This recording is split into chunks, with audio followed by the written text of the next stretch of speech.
Olá, eu estou aqui pensando numa questão bem interessante sobre o caos e o tema do caos de uma maneira geral, que é aqui lembrando das aulas do grande mestre Gia Torrano lá da USP, professor de língua grega, e ele tinha uma maneira interessante de lidar com esse tema do caos, principalmente pensando no nosso contexto político, econômico, social, e de toda a ordem no Brasil. Então eu estou retomando aqui algumas leituras do caos. Uma das primeiras com as quais eu me deparei e achei muito interessante é a ideia do caos lá na Teogonia do Hesíodo, tradução do próprio professor Torrano. E esse trechinho, né, é o verso 116 lá da Teogonia do Hesíodo, e ele diz isso, né? Sim, bem primeiro nasceu o caos, depois também terra de amplo seio, de todos sede irresvalável sempre, dos imortais que tem a cabeça do Olimpo nevado e tártaro nevoento no fundo do chão de amplas vias. E Eros, o mais belo dos deuses imortais, solta membros dos deuses todos e dos homens todos, ele doma no peito o espírito e a prudente vontade. Então o caos é interessante como ele é narrado, essa imagem dessa divindade, mas ao mesmo tempo uma instância da natureza, e que teria nascido, né? Ele nasce, ele tem nascimento, o caos. Caos, em algum momento, nasce. Então, isso é interessante, né? De onde nasce o caos? É uma boa pergunta que nós poderíamos fazer para o Hesíodo, e ao mesmo tempo a ideia de que esse nascimento do nada, como o nada gera alguma coisa, né? Então é um tema interessante aí desses primeiros aedos gregos, e essa imagem magnífica do caos, né, do Gianfrancesco Capoferri, né, século XVI, que está ali numa catedral de Santa Maria Maggiore, em Bérgamo. Essa belíssima imagem com esse sol estilizado, um olho que a tudo vê, braços e pés, e círculos concêntricos, né, 9 círculos concêntricos. Uma imagem interessante e que nos remete à alquimia da antiguidade, da Idade Média, né, mais precisamente, o Magnum Caos. Bom, uma outra imagem interessante sobre o caos, né, ela aparece no Gênesis. Fiquei aqui pesquisando um pouco sobre essas cosmogonias, sobre essas imagens cosmogônicas, que é onde aparece essa noção de caos, e que é radicalmente diferente do nosso senso comum acerca do caos, né? Em geral, a gente imagina o caos como um princípio de desorganização absoluta, desordem, bagunça, baderna, instabilidade, coisa ruim, coisa negativa, coisa pejorativa. No Gênesis, veja lá, logo no Gênesis, né, na Bíblia, no Gênesis cristão, judaico, enfim, logo no versículo 1 do capítulo 1 lá do Gênesis diz: no princípio criou Deus os céus e a terra era sem forma e vazia, e havia trevas sobre a face do abismo, e o Espírito de Deus se movia sobre a face das águas. E disse Deus: haja luz, e houve luz. E viu Deus que era boa a luz. E fez Deus a separação entre a luz e as trevas.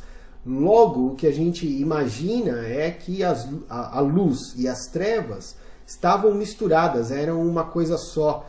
Mas ao mesmo tempo havia águas, porque Deus caminhava ali se movia sobre a face das águas. Claro que toda essa imagem metafórica pode significar diversas coisas, entre elas as águas em geral estão muito associadas às instâncias do inconsciente, ao oceano da inconsciência humana, e essa mistura, essa mescla de luz e trevas remete também a uma imagem bem interessante lá do taoísmo, né, chinês, do taoísmo, a imagem do yin e yang, né? A própria imagem ela nos remete a uma presença da luz nas trevas e uma presença das trevas na luz. Então não há uma separação lá muito clara. O fato é que se nós pensarmos nessa mistura de luz e trevas, pensaremos numa imagem que, claro, não está aqui descrito, né, como o caos ou com esse termo, mas claramente tem uma imagem caótica aqui descrita. E essa imagem belíssima, né, de uma das partes dos afrescos da Capela Sistina, lá pintada pelo Michelangelo, a imagem de Deus justamente separando a luz das trevas. E é curioso porque nessa primeira imagem, que é a composição inicial do Gênesis, o rosto de Deus não está focado. Ele pega aqui uma imagem do pescoço, de uma parte do pescoço, ou seja, é como que a fotografia estivesse sendo tirada de baixo para cima. Eu gosto demais também dessa imagem do William Blake, lá do século XVIII, esse grande gravurista, e essa imagem desse Deus nu, olhando serenamente para algo relacionado a uma criação, a imagem, né, arquetípica também do esquadro nos dedos, né, nos remetendo a um triângulo isósceles, e ao mesmo tempo as imagens arquetípicas lá que nos remetem à maçonaria, enfim, e a própria triangulação que muitas vezes está presente nas concepções divinas. E esse vento nos cabelos, né, essa imagem desse vento nos cabelos, quer dizer, é um momento, a extinção do caos, né, a libertação do caos, ao fim do caos. Essa uma imagem bem mais científica, né, acerca também do caos, é a mais bem aceita concepção da criação do universo, da evolução do universo, a inflação do universo no momento do Big Bang, que geralmente é um termo não muito adequado, porque a ideia não está associada a uma grande explosão, porque não havia espaço para se explodir algo. O próprio espaço está sendo criado, a própria tessitura do espaço-tempo está sendo concebida nesse momento. Então é só a gente tentar imaginar toda a matéria do universo concentrada num único ponto e o momento da inflação, né, o momento da expansão dessa matéria toda e desse tempo, né, que está sendo formado e formatado nesse exato instante. Eu não consigo imaginar algo mais caótico do que essa imagem, né? Principalmente pré-concepção do universo como nós o conhecemos. E uma imagem que eu acho lindíssima, belíssima, e que aparece em diversas formas, de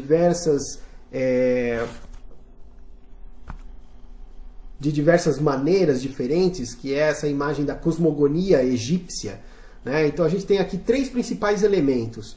Um elemento que é essa abóboda celeste, representada por Nut, uma divindade feminina, que muitas vezes é representada também com estrelas. Então ela está aqui, né, na curvatura, na criação desse universo, dessa cosmogonia egípcia.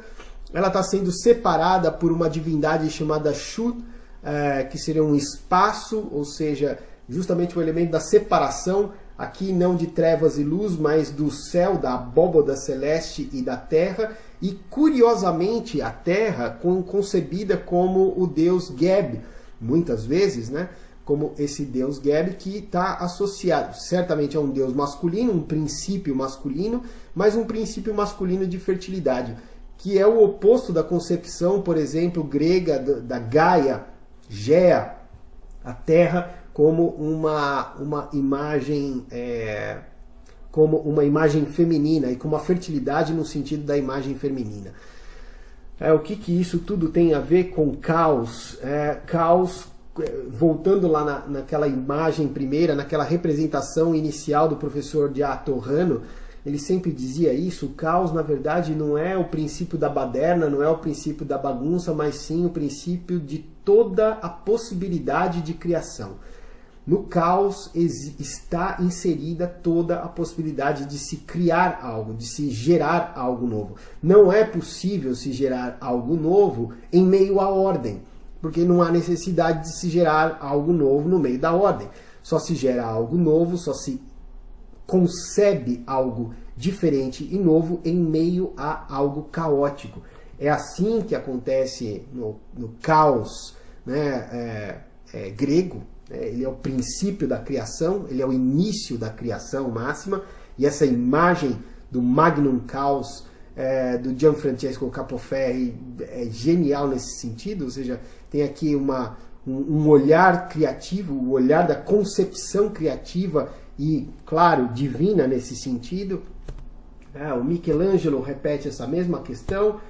O próprio Big Bang científico, numa linguagem científica e, portanto, bem aceito pelos meios científicos, também nos remete a essa mesma situação de criação e terminando lá com os egípcios que também pensam no tema do caos associado à criação. Então, é interessante se a gente pensar no caos político, no caos econômico, no caos social, não há outra saída senão a criação, o surgimento de algo novo. Então, sempre que a gente se vê imerso num caos absoluto ou numa angústia absoluta, em geral, o momento posterior a esse caos é um momento de criação.